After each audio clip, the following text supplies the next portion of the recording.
Welcome back to Gen42 Games YouTube channel.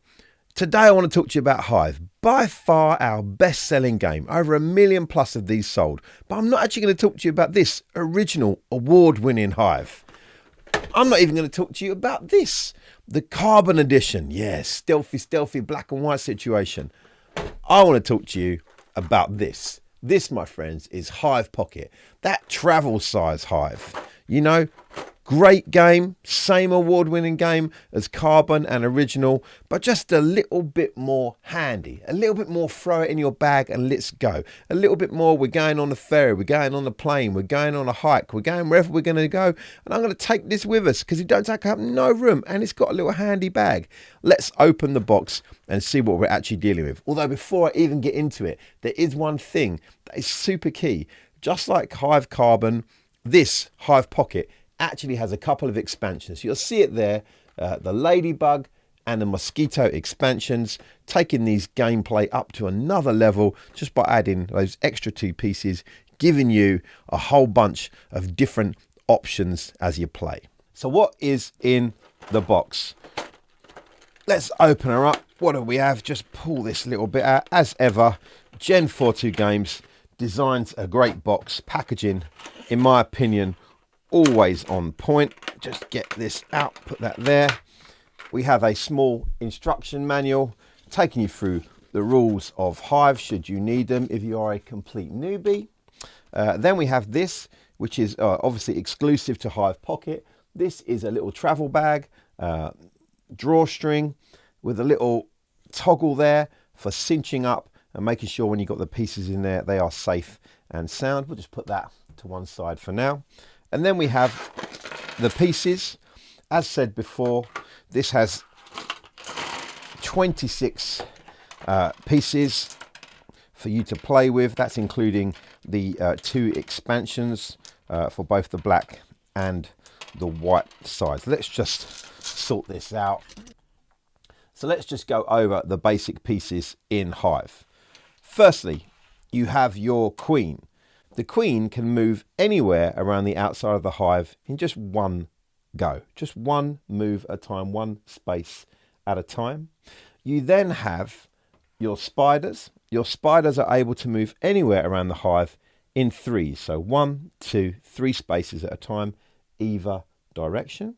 Then you would have your soldier ants. Now your soldier ants, these are good ones. These can move in any direction as far as they want, but just in one move. So they can move 1 or they can go around 4 times and come back there. It doesn't matter, in just one move in either direction. Very, very versatile piece to use when you are playing. Then you have the grasshoppers. The grasshoppers are able to basically jump over the whole of the hive to the opposite spot. So they're able to hop across a whole hive to the free space on the other side. Then you have the beetle. The beetle, much like the queen, can move 1 space to its right or its left, either way, or it can actually go on top of a piece next to it. When it goes on top of a piece, it locks that piece in place. That cannot be moved. And if the black beetle goes on top of a white piece, that piece becomes a black piece now, and if the white went on a black, that would become a white piece, enabling you more kind of gameplay because now you can join something to that because it's no longer your opponent's piece but yours. Also, because this is including expansions, we have these ladybugs.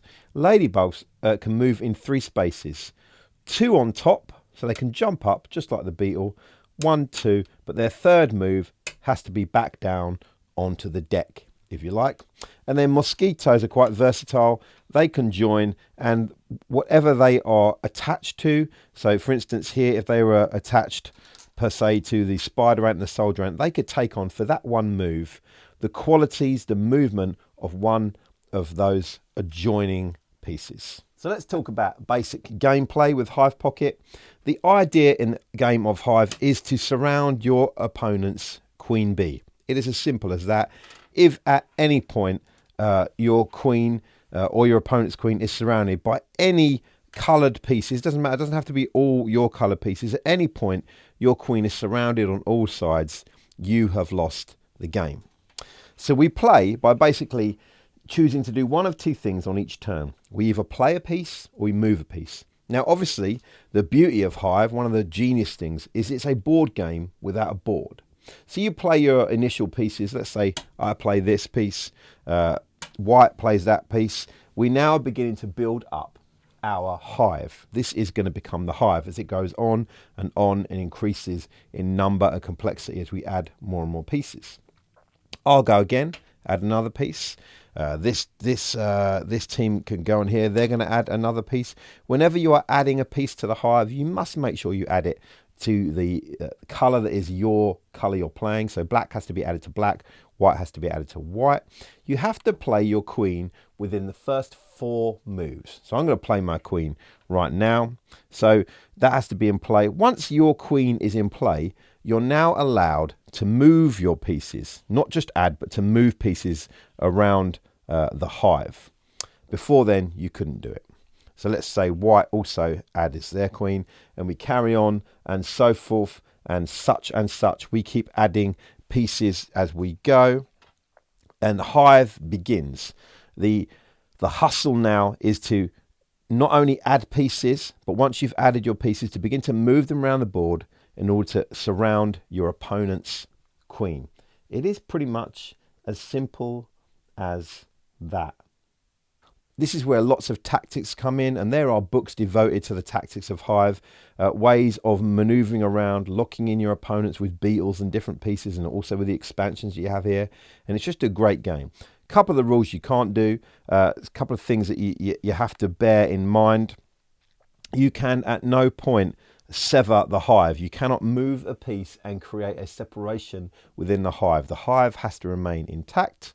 Also, if you're ever trying to squeeze, let me just do an example. If you're ever trying to squeeze a piece into a space, it must be able to physically fit. So therefore, this piece cannot go in that hole because it cannot physically get through there.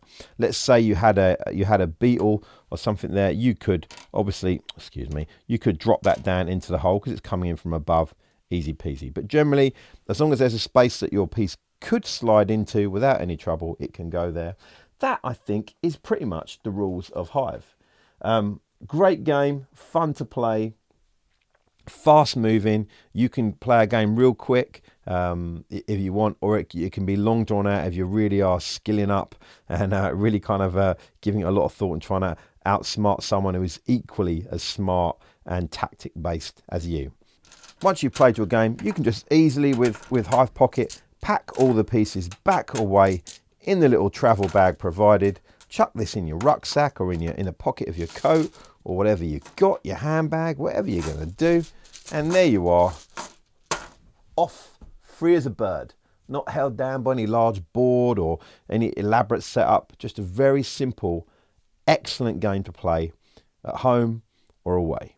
Hive Pocket, available now on gen42.com. Get your copy, play what you love, and I'll see you next time.